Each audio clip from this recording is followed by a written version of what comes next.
Yeah, hi V, this is Michael. I'm going to just use the first letter of your name, your username you're using at my VoxyPop group. So you just completed, it looks like, Integrated Practice Test 16, How a Glacier is Formed. So let's take a look at it. So let me click on the link that will take me to the rubrics for this particular task so I can give you a better idea of how you would score. So I think in terms of topic development, I think you have a good speech.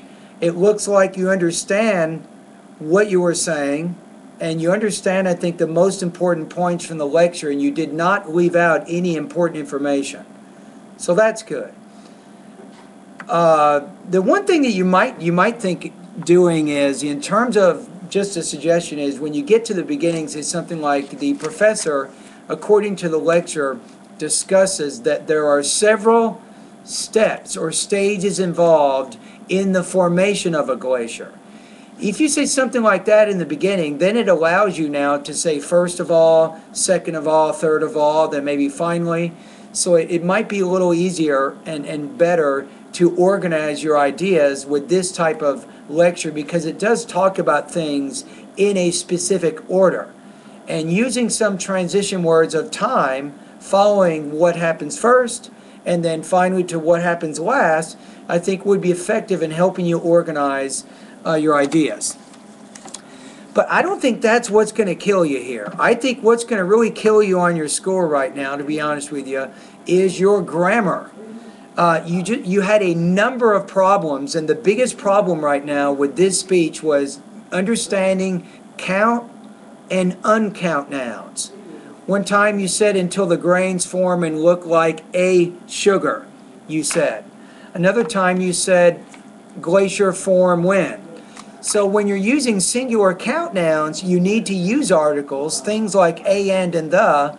But when you're using uncount nouns, you don't need to use those kinds of articles or noun markers. So you're kind of all over the place right now. You're struggling, I think, with using articles, the word a, and the, and knowing when to use them, how to use them, where to use them.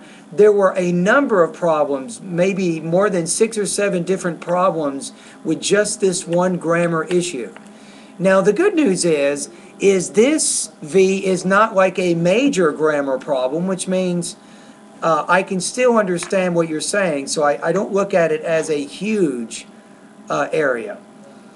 But I think it would be enough to, I think, cause you to score lower than 26 points, right? So I think on this integrated speaking task, number 16 here, I think that you'll score around 23 to 24 points out of 30, or you'll get approximately 3.0 to 3.16 out of 4. So I'm just kind of giving you a basic estimate right now.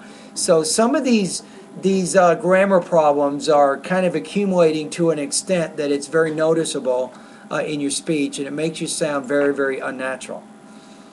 Alrighty, anyway, good job, good to hear from you again. Keep up the good work. And maybe one more thing here too that might help you with this is, I'm talking about something that sounds kind of easy.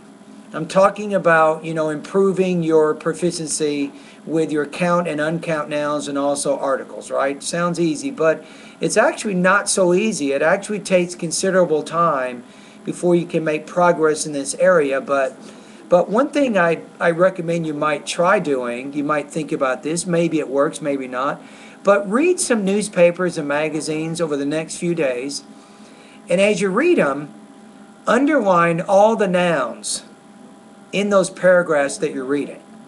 And then look at what kinds of words the writer uses before those nouns. Does the writer use a, and, or the?